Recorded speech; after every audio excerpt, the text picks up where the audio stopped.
তোমার জন্য মহিলা সাংবাদিক অপেক্ষা করছে। আমি তোমার অপেক্ষায় আছি, কবে সাবান মাখাইবার দিবা ক? খুব সুন্দর করে মাখামু, গলবলা বলবলা করে।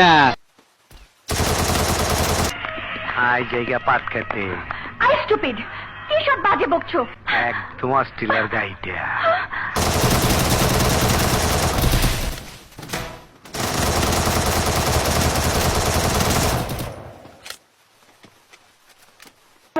আমার মায়ের গালি দিবি না।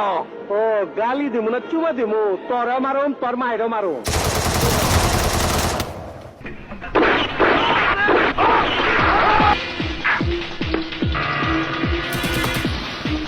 কাল্লু মামা, তুমি তুমি আমাকে মেরো না, আমাকে আমাকে মাফ করে দাও। শরীরটা গাও করছ, কখন অপারেশন না কইরা আমি তো ভুল করা পারি না।